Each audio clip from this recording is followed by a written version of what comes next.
নমস্কার বন্ধুরা, পুষ্পর রান্নাঘরে তোমাদের সবাইকে স্বাগতম। আজকে চলে এসেছি, দেখো আমি বাটা মাছ রান্না করব। নুন হলুদ মাখিয়ে নিয়েছি, আর এখানে গুঁড়ো মশলা নিয়ে নিয়েছি, লবণ, জিরে গুঁড়ো, ধনে গুঁড়ো, হলুদ গুঁড়ো, কাঁচা লঙ্কা, আর এখানে কালো জিরে।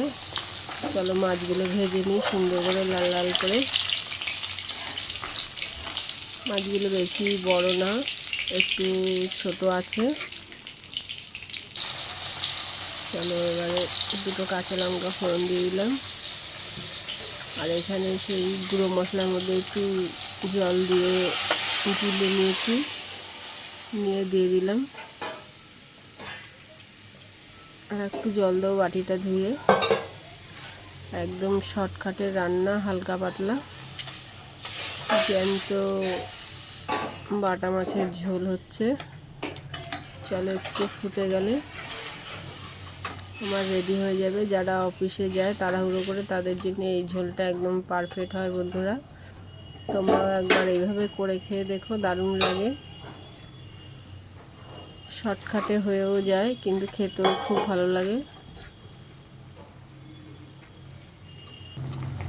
চলো দেখো ঝোলটা ফুটে গেছে। এবার আমি একটু ধনেপাতা কুচি দিয়ে দেবো, তাহলে সুন্দর একটা সেন্টও বেরোবে। চলো এবার নামিয়ে নিই। আমার একদম রেডি হয়ে গেছে জ্যান্ত বাটা মাছের তেল ঝাল। নামিয়ে কেমন হয়েছে বন্ধুরা অবশ্যই কিন্তু জানাবে কমেন্ট করে।